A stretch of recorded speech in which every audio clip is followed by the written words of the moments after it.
नमस्कार शेतकरी मित्रांनो, सगळ्यात पहिले मी तुम्हाला सांगू इच्छितो की आपण एक उपक्रम चालू केलेला आहे की आयात थांबवा आणि निर्यात वाढवा।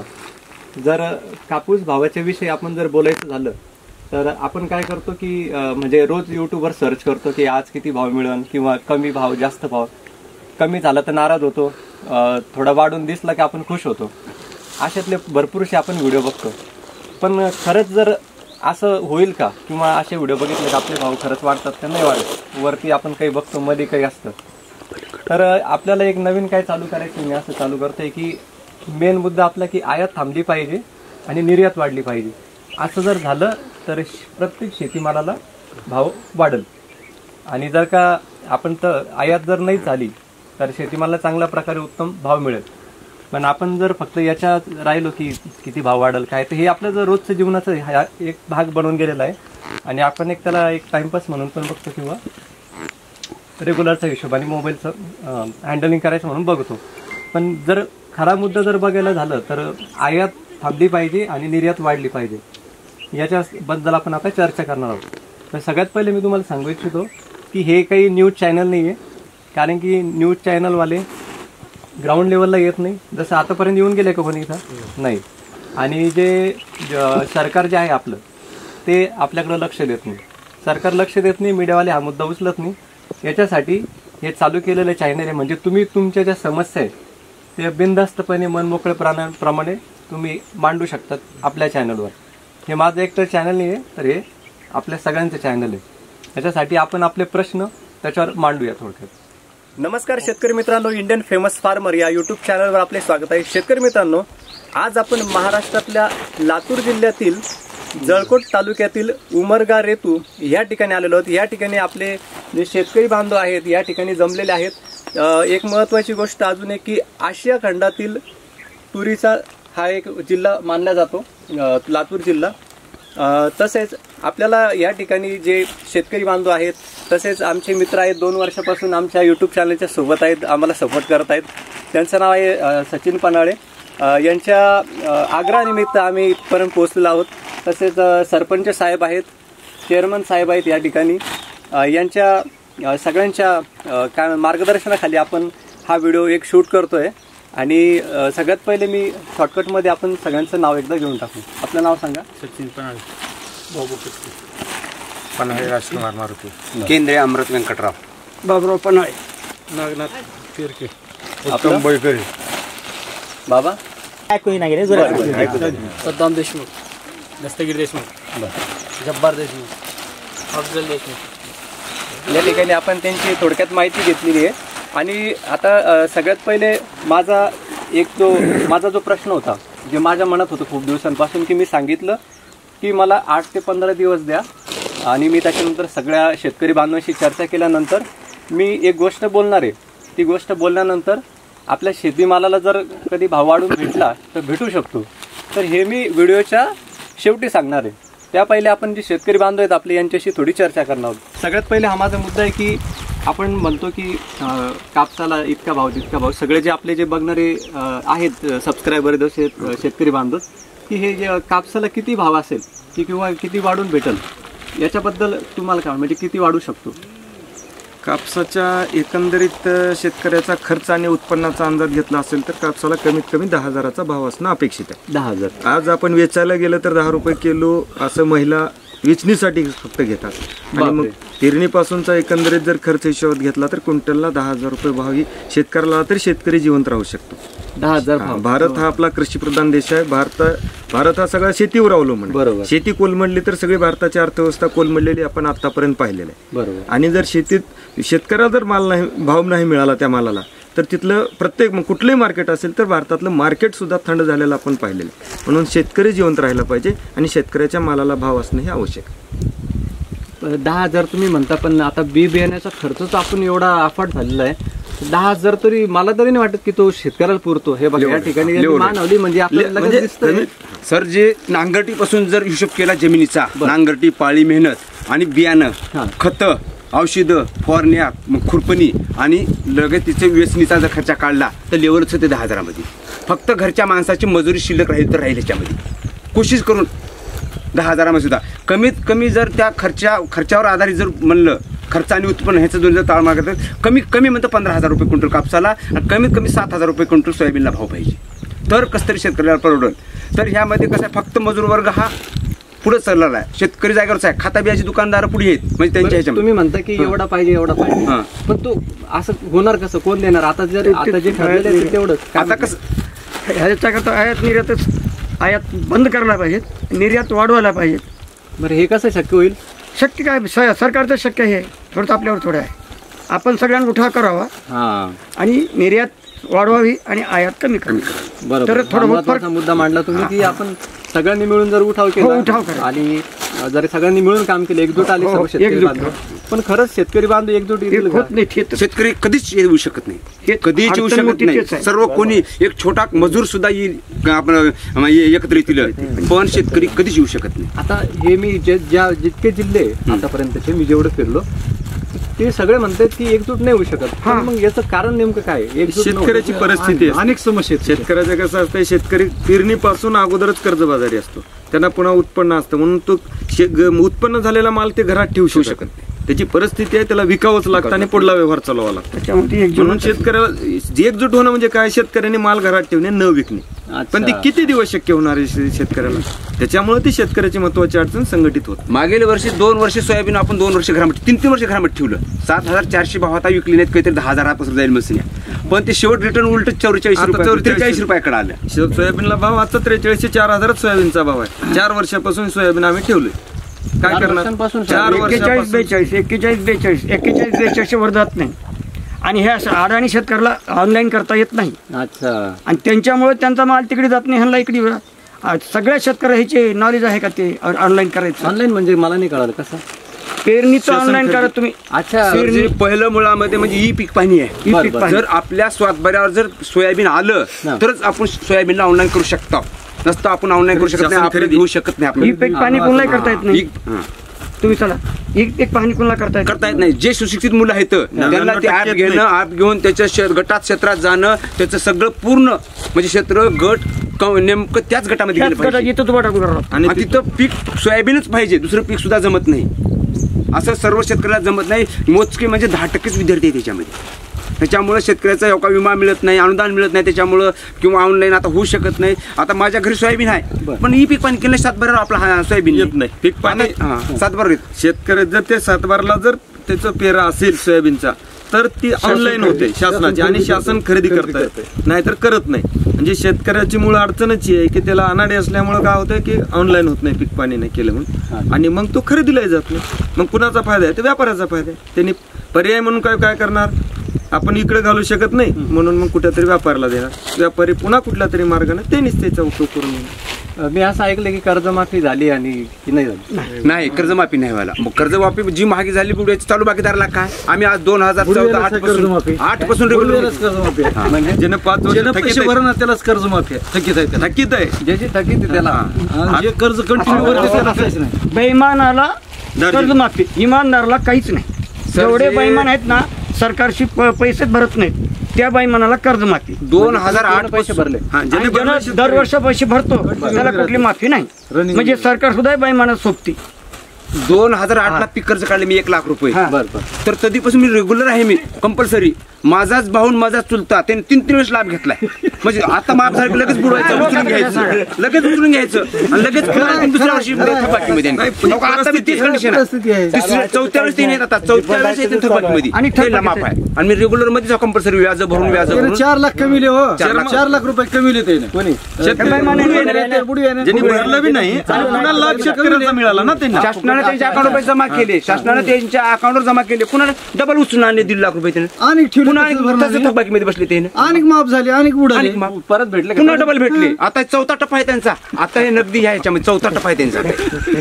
बघा हे कसं आहे मला. बघा शेतकरी मित्रांनो, या ठिकाणी जे लोक इमानदारीने पैसे भरतायत, कर्ज वापस करतायत, त्यांना लोन भेटत नाहीये, त्यांना कर्ज भेटत नाहीये. माफी भेटत नाही. ते काय म्हणले, कर्जमाफी, सन्मान. शेतकऱ्याची जी कर्जमाफी आहे ती म्हणजे रेग्युलर खातेदाराला कर्जमाफी नाही. रेग्युलर खात्याला काय म्हणले, सन्मान 50,000 रुपये कुणाला दिले की कुणाला नाही की. का माझ्या घरात 4 खातेदार आहेत, चौघालाही 50,000 रुपये भेटले. 2008 पासून आहेत लाख रुपये कर्ज. कुणाला भेटले की काही नाही. आता येईल तो वाईट वाट बघत का आणखी मी आलं नाही मला. 2 वर्ष निघून उद्धव ठाकरे साहेबाच्या काळामध्ये केलेलं होतं लागू ते 50,000 रुपये, तर आणखी मी भेटले नाहीत मला. कुठे भेटतात मला सांगा तुम्ही. ते कसे भेटतात की कुणाला भेटते काय नाही, त्या परमेश्वरालाच माहिती. फक्त आपली मेहनत, आपलं हे, आणि त्याच्यामध्ये शेतकरी आयुष्यात उरत नाही. मी सांगतो तुम्हाला, रात्रंदिवस कष्ट करून काबाड करून रुपये उरत नाही. अहो मजूर माझ्यापेक्षा बंब आहेत, त्यांच्या बाया माझ्यापेक्षा बंब आहेत खाऊन. आमच्या बायाचे हाड उघडे आहेत. मी तुम्हाला एका माणसाने 40,000 कापूस येतला म्हणजे एका माणसाने माझ्या शेतात 40,000 रुपयाचा कापूस येतला. 40,000 मजुरी 40 क्विंटल एका माणसाची. 1 क्विंटल 11 रुपयाचा, 1 quintal 10 kilo, 1 quintal 5 kilo, 98 kilo, 95 kilo, 10 रुपये किलो, 900, 950, 1000 रुपयाचा कापूस एक मजूर वेचणी करते. पण शेतकऱ्यानं पेरणीपासून त्याच्या राशीपर्यंत जर आवरेज काढलं त्याला मजुरी सुद्धा निघत नाही. 100 रुपये सुद्धा राहणार दररोजची. अशी परिस्थिती 1,000 बी राहणार त्याला शेवटपर्यंत. म्हणजे काहीच पुरत नाही, काहीच नाही. आता साहेब लांब कशाला इथे हो काही हरभरा बघा. ह्या हरभऱ्यात इथे एका एकरला 2 बॅग हरभरा पडलाय. खात्याच्या 2 बॅगा पडल्या. पेरायवाल्यानं 1,500 रुपये घेतले. आताच फक्त पहिलं तर गेलं. आता तेवढं सुद्धा निघत नाही. आता इथं 2 कट्टेच हरभरे होते. 1 कट्टा पेरला, 2 कट्टे हरभरे. 5,000 रुपये हरभरा विकते, 1 क्विंटल हरभरे होते. मग आता 3,000 रुपये खर्च आहे त्याचा. अहो नुकसान नाही, पेरणीचा खर्च निघत नाही. बाकी तर उत्पन्न तिकडे पेरणीचा सुद्धा खर्च निघत नाही. ही समोर आहे, ही समोरची परिस्थिती आहे बघा इथं. आता ही वास्तवच आहे की समोर. आणि आता लेबरला बोललं का, तुम्ही समोर बघू शकता की त्यांनी जे पेरलेले ते अजून पण पेरणीचाच खर्च अजून त्यांचा निघत नाही. आणि याला काढायला ते लेबर किती पैसे घेतील त्याचा मर्यादाच त्यांच्या मनमानीवर. त्याला कमीत कमी 700-800 रुपये पडले तरच काम करतात, नाही तर काम करू शकत नाही. 700-800 रुपये पडले तर काम करतात, नाही तर करत नाही. लाडकी बहिणी काय म्हणले तुम्ही? आता लाडकी बहिणी चालू केले, कामच करायला लोक. लाडकी भाऊ उभे आणि लाडक्या बहिणीबद्दल काहीतरी भाऊ नाही तर नाही, लाडक्या बहिणीचे पैसे बंद करा सर. जे ह्याच्यामध्ये अंगणवाडी ज्यांना ते पैसे भेटतात ते खुश आहे. नाही पण आम्हाला मजुरीच मिळणार, काय उपयोग आहे त्याचा. सर जे आहेत. बरं आता तुमचं म्हणणं आहे की तुम्हाला मजूर भेटत नाही म्हणून त्यांचे पैसे बंद. तिला फुकट पैसे मिळाल्यावर सिटीतले जे लेडीज आहे, ज्या महिला आहे, ते तर कुठं म्हणजे शहरातल्या माणसाला मी सांगतो मला 5 किलो अन्नधान्य फुकट आहे. 80 क्विंटल राशन माझ्या महिन्याला फ्री. ते एका कुटुंबात कुणाला 50 kilo, 55 kilo, 30 kilo, 35 kilo ration हे शाळेचा खाऊ मुलाचा आणि अंगणवाडीतला खाऊ मी सांगतो मला. आणि 1,500 रुपये हे 60 वर्षाचे पैसे, निराधारचे पैसे, सगळं आहेत. तर खायचं लक्षण लागलं, कोण काम करायचं आहे मला सांगा. म्हणजे काम करायची त्याला खरी गरजच राहिली. पैसे आगाव असेल तरच काम करायचं असतं, काम करायचं नाही. महिन्याला पैसे देतो 5,000 रुपये महिन्याला सगळे अनुदान मिळते. महिने म्हणल्याप्रमाणे एका कुटुंबाला दररोज महिन्याला 50 किलोचं धान्य मिळते. आणि पुन्हा 60 वर्षाचे आहेत, निराधार आहेत, अशा योजना आहेत फुगटच्या. आणि आता पुन्हा तिसरी लाडकी बहीण चालू झाली. जर फुगट पैसा मिळत असेल तर काम कुणाला कशाला करतील. आणि त्याने 12 महिने जर समजा शेतात नाही आले तरी त्यांना रुपये कमी पडत नाही. तुमची शेतकऱ्याची काम करायची गरज सुद्धा नाही. काम करायचं 1,000 रुपये 800 रुपये पडले तरच काम करायचं, नाही तर नाही. का तर आमच्याकडे सगळं आहे. सरकारनं खायला फुकट दिले, राहायला फुकट दिले, पार संडासला सुद्धा संडास घर फुकट दिले.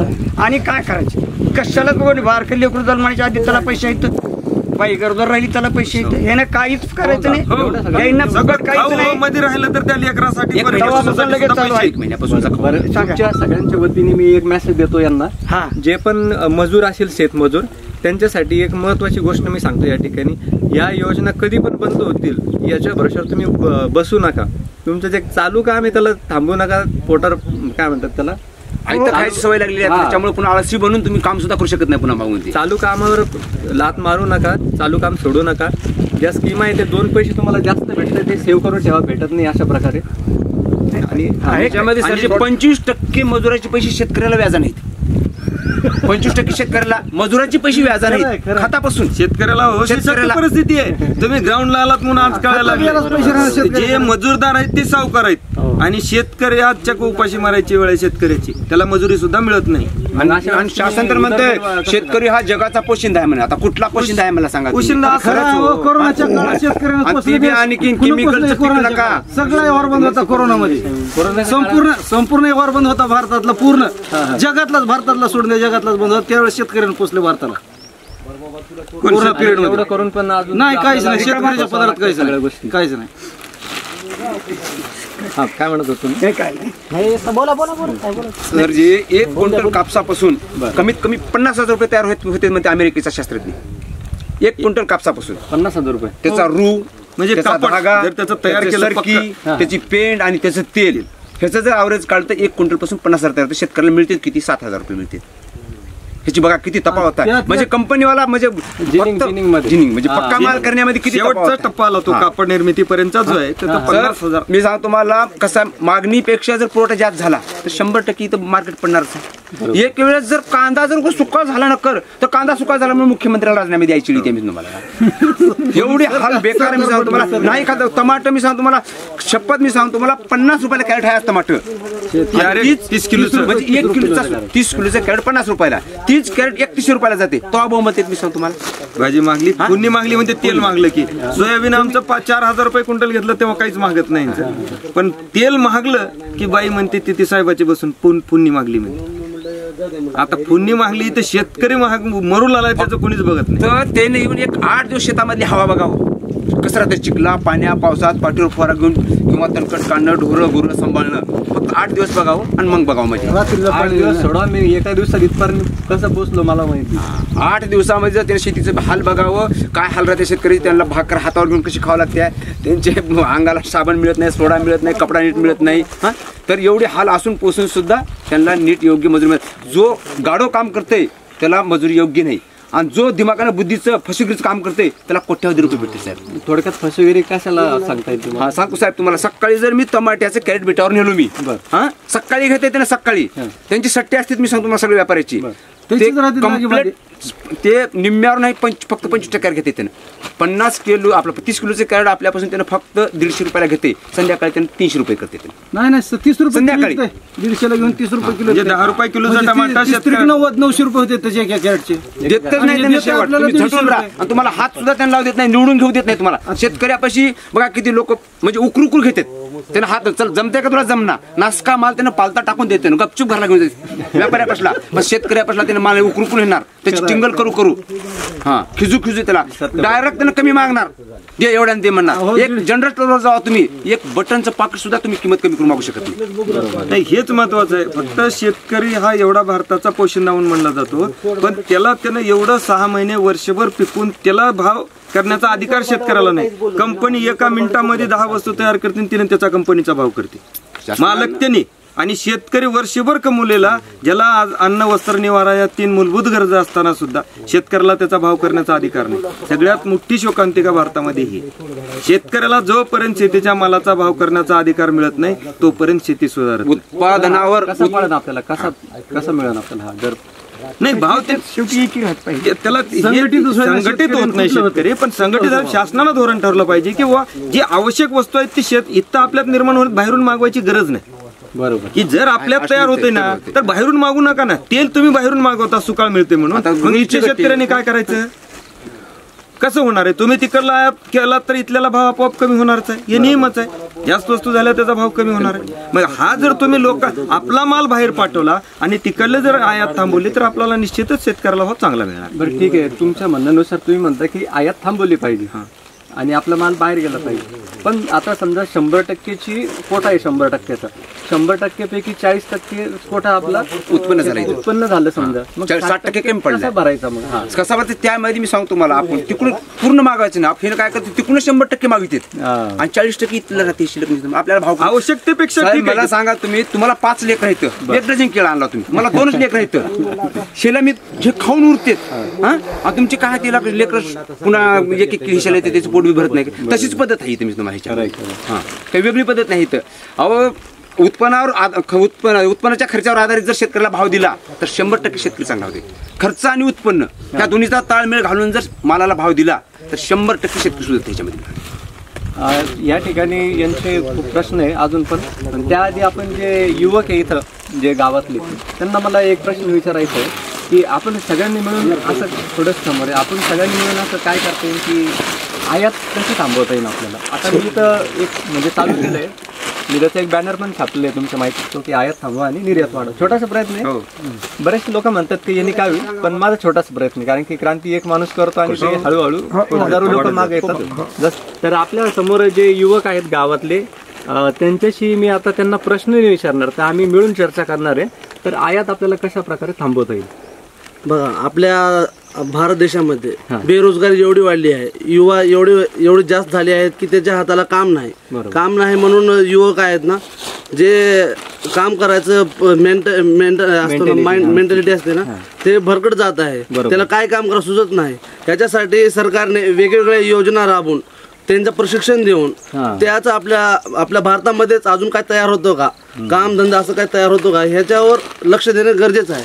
कारण की आपल्या इथं आमचा लातूर जिल्हा आहे, लातूर जिल्ह्यामध्ये असं एकही कंपनी नाही की कुठे काही तयार होतं. असंच MIDCला किंवा कोणत्या आम्हाला जर जायचं असेल कुठे जॉबला तर मुंबई पुण्याशिवाय इलाज नाही. आणि तिथे जाऊन पण किती पेमेंट देतात, 10,000 12,000. बरोबर. तो त्या एका व्यक्तीला पण पुरत नाही, तिथलाच खर्च एका व्यक्तीला पण पुरत नाही. तोच सरकारने इथं आपल्या लातूर जिल्ह्यामध्ये जिल्हा वाईज पण दिलं, काहीतरी काम रोजगार दिलं पाहिजे. कारण की शेती आहे, आपल्याकडे माल आहे, सर्व आहे, पण त्याचं विल्हेवाट लावण्यासाठी आपल्यापाशी हे नाही. कारण की यंत्रसामग्री नाही, मनुष्यबळ भरपूर आहे आपल्यापाशी, पण यंत्रसामग्री नाही, त्या विद्यार्थ्याला योग्य मार्गदर्शन नाही. त्याच्यासाठी एक संस्था राबवली पाहिजे, संस्था आणली पाहिजे. जशी आहे महाराष्ट्र ग्रामीण रोजगार हमी योजना आहे, त्या अंतर्गत अजून कोणती संस्था येते का, आणि त्या विद्यार्थ्याला आपल्या बेरोजगारी गावामध्ये भरपूर बेरोजगार आहे, चलत फिरत MCOM BCOM BEd MPed engineer असे भरपूर झालेले आहेत गावामध्ये. पण ते काय करतात, शेती हा फक्त कुटुंबामध्ये एका व्यक्तीला पुरेसा आहे. कारण की शेती पण जास्त नाही, असं एकाकडे आहे, 1-2 असतील 10-20 एकर, पण छोटे पण भरपूर आहेत, 4 एकर 5 एकर वाले पण आहेत. त्यांचे वडील पण करू शकतात ते शेती. आणि युवा आहे ना, बेरोजगार आहे, त्याला काही काम भेटत नसेल, त्याचं पुण्यामध्ये जाऊन ते राहते, म्हणून त्याचे आई वडील हे गावाकडेचे, आपण इथेच काहीतरी करू, तुलाच पुरत नाही तर तू आम्हाला काय घालणार आहेस, आमच्या घरी राहायला सर बस आहे, ठीक आहे म्हणून एवढे करतात.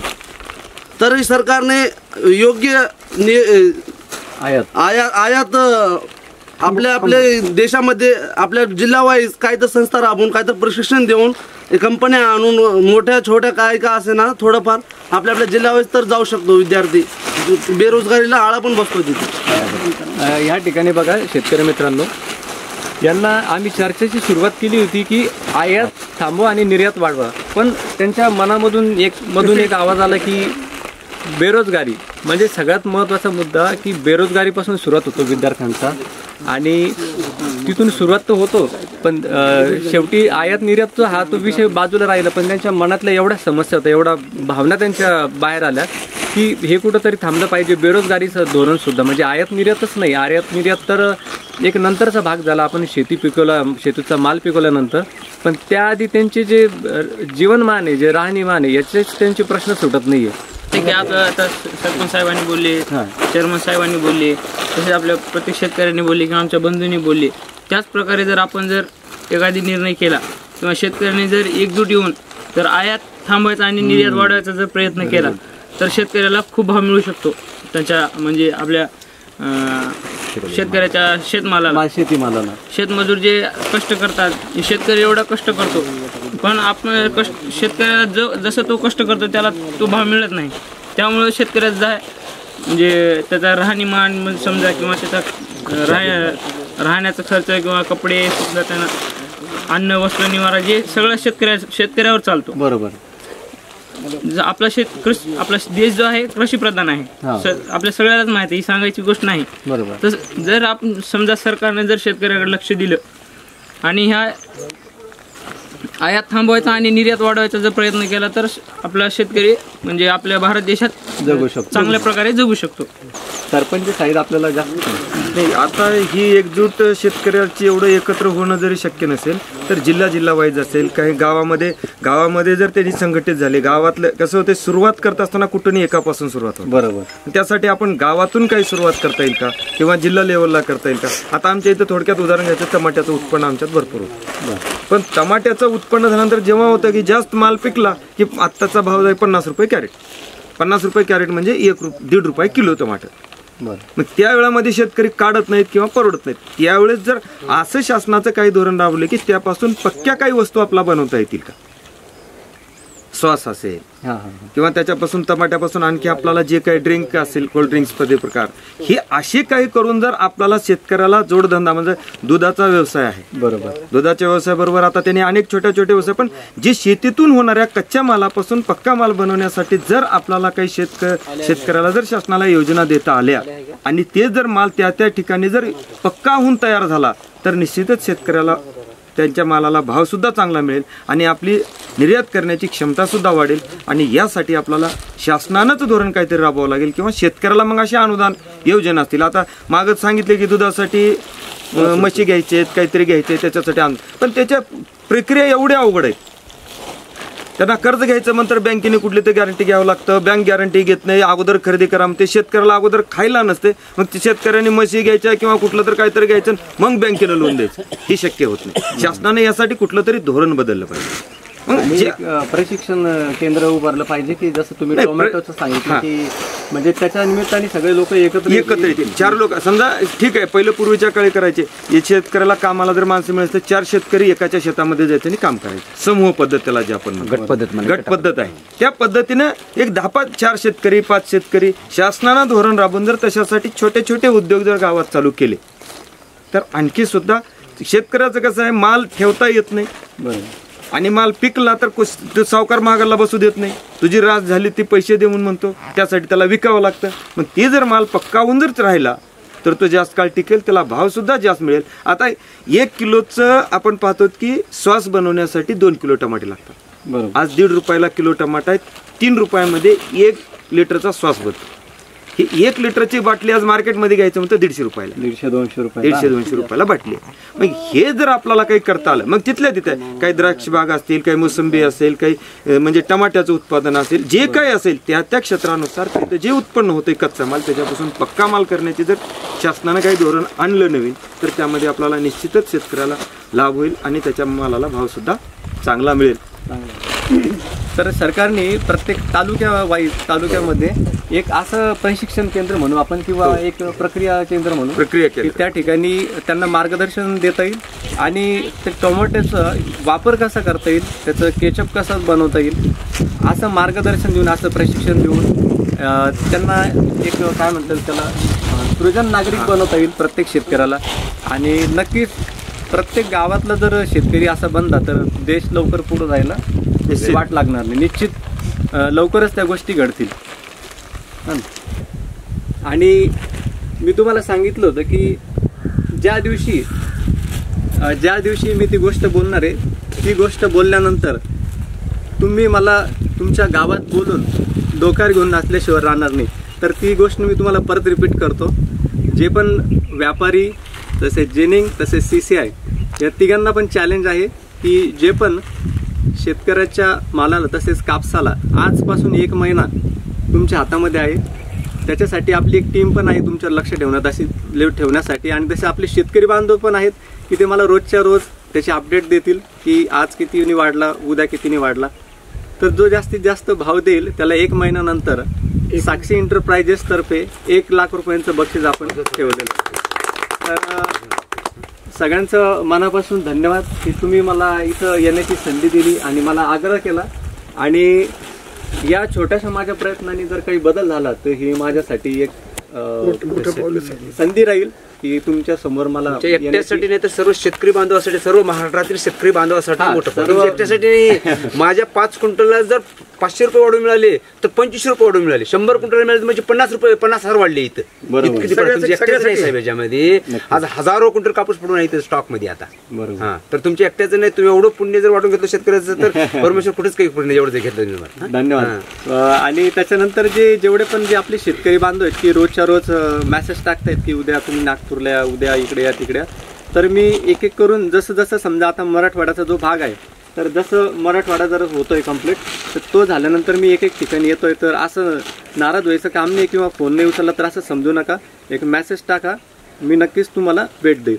तर सगळ्यांना तुमच्या मनापासून धन्यवाद. साहेब या इकडं, आमचे ज्यांनी आम्हाला इथपर्यंत व्यवस्थित आणलं, जे आमचे गाडीचे ड्रायव्हर साहेब आहेत, त्यांना पण एकदम मनापासून धन्यवाद. तसेच कॅमेरामन आहे सौरभ गोसावी, आणि तसेच शेतकरी बांधव पण आहेत. कॅमेरामन 1, कॅमेरामन 2, आपलं नाव सुजित पनाळे यांचं सगळ्यांचं एकदम मनापासून धन्यवाद.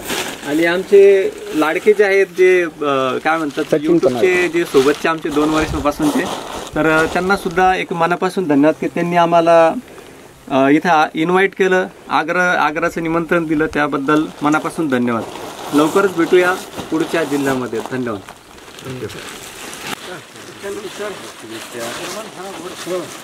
मनापासून धन्यवाद.